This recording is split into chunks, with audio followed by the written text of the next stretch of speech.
ଟିକେ ଟିକେ ବର୍ଷା ହଉଥିଲା। ଘର ଭିତରେ ଗଭୀର ନୀରବତା। ସେ ମୁହୂର୍ତ୍ତରେ ମୋତେ ଜଣା ନଥିଲା ଗୋଟିଏ ଛୋଟ ନିଷ୍ପତ୍ତି ମୋ ଜୀବନର ସବୁଠାରୁ ବଡ଼ ରହସ୍ୟ ହୋଇଯିବ ବୋଲି। କିଛି ସମ୍ପର୍କ ଆଲୋକରେ ନୁହେଁ, ଅନ୍ଧାର, ଭାବନା ଆଉ ନୀରବ ସୃଷ୍ଟିରେ ଜନ୍ମ ନେଇଥାଏ। ଏହି କାହାଣୀଟିକୁ ଶେଷ ପର୍ଯ୍ୟନ୍ତ ଦେଖନ୍ତୁ। ତ ଚାଲନ୍ତୁ କାହାଣୀ ଉପରକୁ ଯିବା। ମୋର ନାଁ କଳିଙ୍ଗ। ଏହା 2 ବର୍ଷ ତଳର ଘଟଣା। ମୁଁ ଭୁବନେଶ୍ୱରରେ ରହି କଲେଜରେ ପାଠ ପଢୁଥିଲି ଏବଂ ହଷ୍ଟେଲରେ ରହୁଥିଲି। ମୋ ବୟସ 20 ବର୍ଷ ହେବ। ମୋର ମାମୁଁ ଓ ମାଇଁମି ଭୁବନେଶ୍ୱରରେ ରୁହନ୍ତି। କଲେଜ ଛୁଟି ହେଲେ ମୁଁ କେବେ କେବେ ମାମୁଁ ଘରକୁ ବୁଲିବା ପାଇଁ ଚାଲିଯାଏ।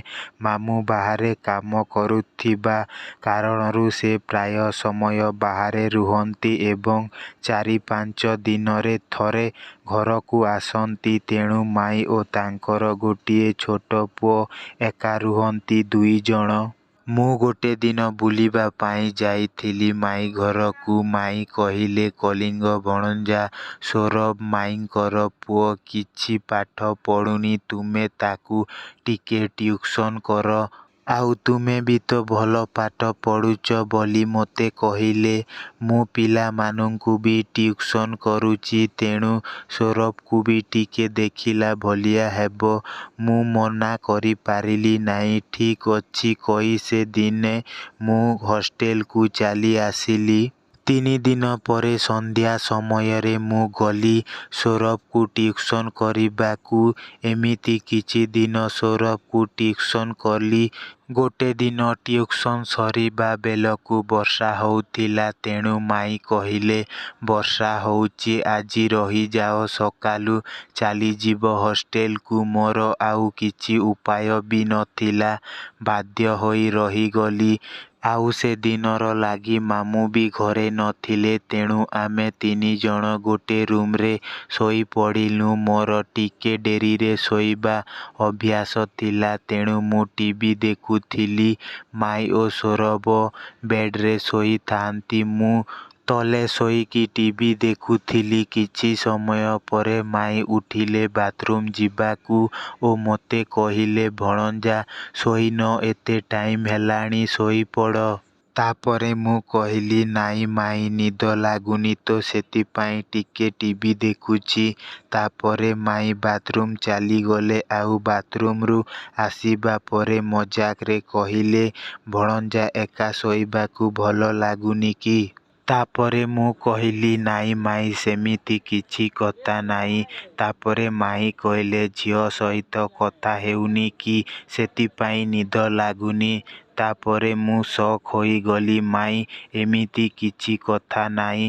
ତାପରେ ମାଇଁ, ମୋର କୁଆଡ଼େ ଜିପ୍ ଆସିବ, ଲେଟ୍ରେ ଶୋଇବା ଅଭ୍ୟାସ ହୋଇଯାଇଛି ନା, ସେଥିପାଇଁ ନିଦ ଲାଗୁନି କହିଲି। ତାପରେ ମାଇଁ, ମୋର ବି ନିଦ ଭାଙ୍ଗିଗଲା। ଆଉ ଏବେ ନିଦ ଲାଗୁନି।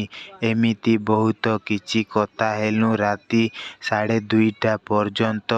ସରି ସାଙ୍ଗମାନେ, ମୁଁ ତ ମାଇଁଙ୍କ ବିଷୟରେ ଟିକେ ବି ତୁମମାନଙ୍କୁ କହିନି। ମୋ ମାଇଁଙ୍କ ବୟସ ହେଉଛି 35 ବର୍ଷ। ତାଙ୍କର ସାଇଜ୍ 34, 32, 36, ପୁରା ହିରୋଇନ୍ ଭଳି ଦେଖାଯାଆନ୍ତି। ମୋର କିନ୍ତୁ ସେମିତି କିଛି ଉଦ୍ଦେଶ୍ୟ ନଥିଲା। ବର୍ଷା ହଉଥିଲା, ଥଣ୍ଡା ଟିକେ ଲାଗୁଥିଲା। ମାଇଁ କହିଲେ, ଥଣ୍ଡା ଲାଗୁଛି ଭଣଜା, ତୁମେ ବି ବେଡ୍ ଉପରକୁ ଆସ, 3 ଜଣ ମିଶିକି ଶୋଇବା। ତାପରେ ମୁଁ କିଛି ସମୟ ଚୁପଚାପ ରହିଗଲି। ତାପରେ ମାଇଁ ପଚାରିଲେ, କ'ଣ ହେଲା ଭଣଜା? ତାପରେ ମୁଁ କହିଲି, କିଛି ନାହିଁ ମାଇଁ। ତାପରେ ମାଇଁ କହିଲେ, ଭଣଜା, ମୋ ପାଖରେ ଶୋଇବାକୁ ଲାଜ କରୁଛ କି?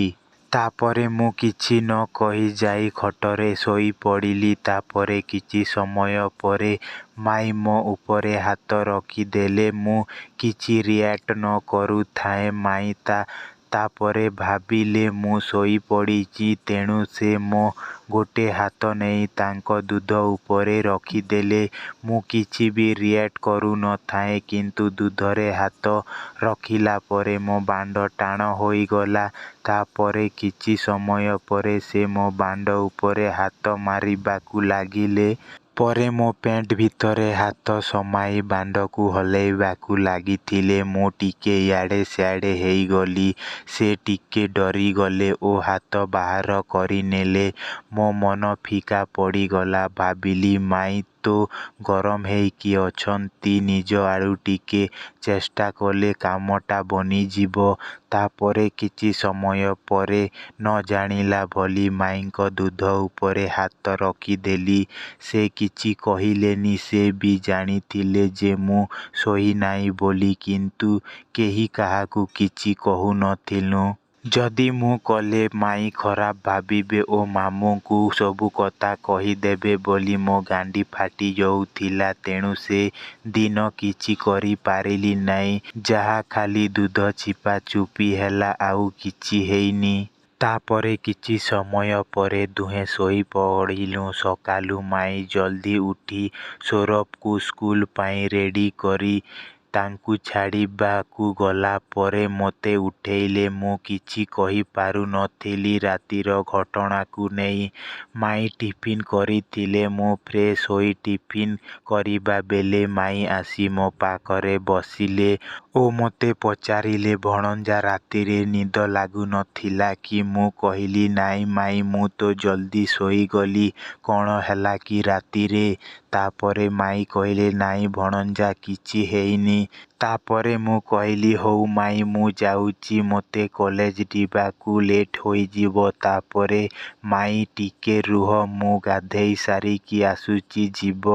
ମୁଁ ଠିକ୍ ଅଛି କହି ରହିଗଲି। ତାପରେ ମାଇଁ 10 ମିନିଟ୍ ପରେ ଫ୍ରେଶ୍ ହୋଇକି ଆସିଲେ। ଗୋଟେ ଟାୱାଲ ପିନ୍ଧିଥିଲେ ଓ ତାଙ୍କୁ ଦେଖି ମୋ ବାଣ୍ଡ ଠିଆ ହେଇଗଲା।